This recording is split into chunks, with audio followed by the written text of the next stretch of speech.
আমি রিমান্ডে যে মাটির নিচে ছিলাম সেখানে ওরা রেখেছিল, আমার উপর যে অত্যাচার করতো, মাঝে মাঝে চিন্তা করতাম, আল্লাহ এরাও তো মানুষ, এরা বাড়ি যে স্ত্রীর কাছে থাকে কি করে, এটা তো ঘুম আসার কথা না। এরা নিজেরাই আমাকে বলতো আপনার কোনো দোষ নেই আমরা জানি, তারপরও আপনি এই করতেন আমার সাথে। কালো কাপড় দিয়ে চোখ বেঁধে, হাত পেছনে বেঁধে রেখে মাথায় দড়ি দিয়ে টাঙিয়ে রাখতেন, আর আপনি বাড়ি যে ঘুমাতেন, আপনার ঘুম আসতো কি করে? তার মানে মনুষ্যত্বের জানলা পরিমাণ একটা কিছু ছিল না, এরা মানুষের বাইরে চলে গেছে। আমার সাথে ভালোবাসতো আমাকে, তাই যদি এই করে যাদের ওরা দেখতেই পারে না, মাঝে মাঝে বলতো হুজুর আপনার ওয়াজ শুনি আমরা, করে শয়তান কিসের ওয়াজ শুনতে।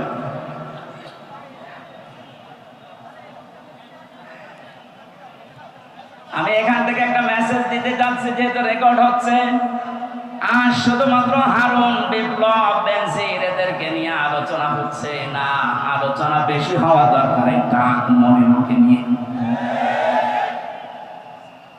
বহু মানুষের জীবনে লোকটা নষ্ট করেছে জঙ্গি নাটক সাজিয়ে, বিশ্বের কাছে দেখাতে চেয়েছে হ্যাঁ এদেশে এরকম কিছু আছে।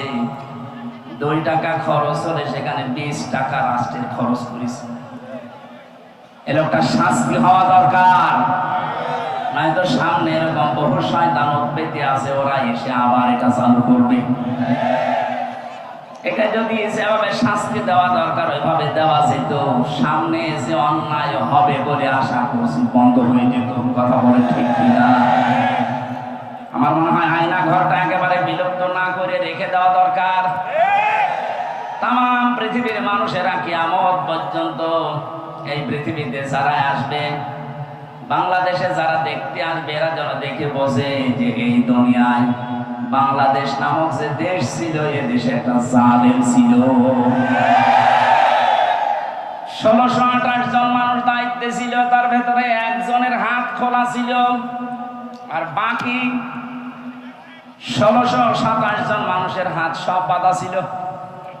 গত কয়েকদিন আগে আমার যত মামলা ছিল সব ঢিসমিস হয়ে গেছে, সব বেকসুর খালাস দিয়ে দিয়েছে।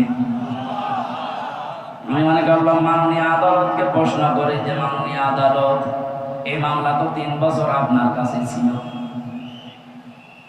প্রত্যেক মাস 2 মাস 3 মাস পরে পরে মামলা আপনার কাছে আসতো, 3 বছরে কতবার এসেছে, আপনি কোনোদিন এই মামলার রায় দিলেন না। আগে বলতেন যে হাত বাঁধা, এখন হঠাৎ করে রায় দিয়ে, শুধু রায় না বেকসুর খালাস, তার মানে আপনি প্রমাণ করে দিলেন যে আমার কোনো দোষ নেই। কথা বলেন না, আমার কোনো দোষ পাইনি, এই জন্যই তো আমাকে বেকসুর খালাস দিয়েছেন। তাহলে আমার 3টা বছর যে নষ্ট করে দিলেন, কেড়ে নিলেন, যেভাবে কষ্ট দিলেন, আপনাকে জেলখানার কন্ডেম সেলের ভেতরে আমারে রাখলেন। আমি চাই আমার মামলার আয়ু ওই মিজান থেকে শুরু করে একেবারে উপরে যিনি বসা ছিলেন, যারা এর সাথে জড়িত, প্রত্যেককে আমার মতো 3 বছর শাস্তি দেওয়া হোক। বেশি করে ফেললাম না, বেশি না। ওয়াইনা ক্বাবতুম ফাআকিবু বিমিসলি মা উকিবতুম বি, যতটুকু অত্যাচারিত তুমি হও ওই পরিমাণে যদি করো, কোনো গুনাহ নেই। আমি তো এইটাই চাচ্ছি। আপনি আমার উপরে যা করেছেন, আমারটা আমি বললাম,